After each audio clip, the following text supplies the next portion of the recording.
Hi everyone, today I'm going to go over two harnesses that I don't like for dog walks and two I'd recommend instead. And I'm going to preface this by saying if you've worked with a trainer and they recommend a certain harness and your dog has been trained with that, stick with that. And the other thing I'm going to say is that my priorities as a dog walker are not losing your dog and keeping your dog safe. So a lot of my choices and preferences are with my experience of what dogs have escaped from and what I feel like I have really good control over, especially because I do walk some aggressive dogs, so dogs that have a high prey drive or try to go after other dogs. Okay, and here is the first thing I don't recommend. You're like gonna be like, Susan, this isn't a harness. It's not, it's a collar, and that's my point. So I believe all dogs should wear a collar for identification, but I don't think that's what the leash should be attached to. And there's two reasons for that. The first is I have had these pop open during walks and the dog will get loose. It's only happened like once or twice, but it's enough to scare me. And the second is if a dog is pulling, it can damage the trachea of the dog, and you just have very little control over the dog and where its body is at, the movement. It's really hard to restrain a dog just with the collar.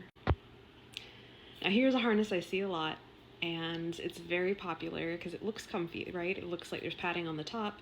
Oop, let me move out of the way so you can see there's padding on the top, there's padding on the bottom. Because there's so much padding and there's really only 2 points where you can adjust it, the fit on these is typically not very good, especially when you have a narrow-chested dog.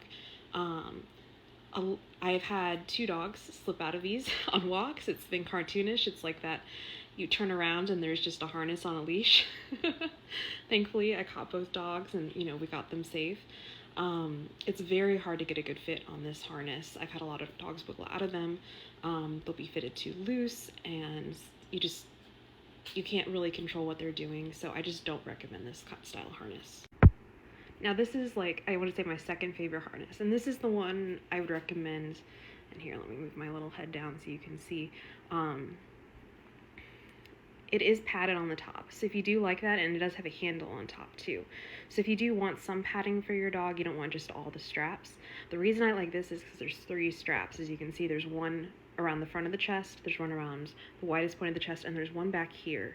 And this is really good for dogs that are fearful and try to pull backwards.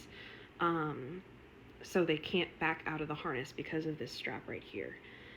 This is the rough wear style harness, and it works really well for narrow-chested dogs or dogs that have fear, like a fear response where they try to pull back and back out of the harness. And this stays on them really well. You have a lot of control over the dog, and you can also grab the harness for any reason. And finally, this is my absolute favorite harness.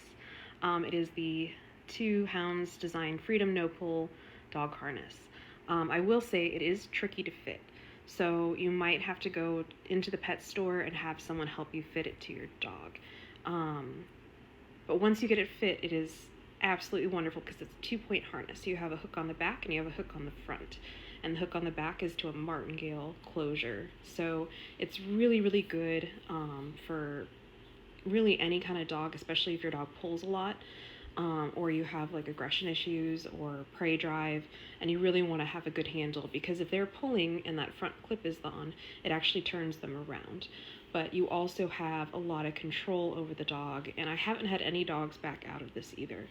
And I use this for both my terriers when I did have dogs, and any terrier owners know you're not getting around that prey drive, so they didn't get very far with this. So this is the harness I recommend to all my clients. So hopefully that's helpful as you are looking at any harnesses for walking your dog, and my do's and don'ts.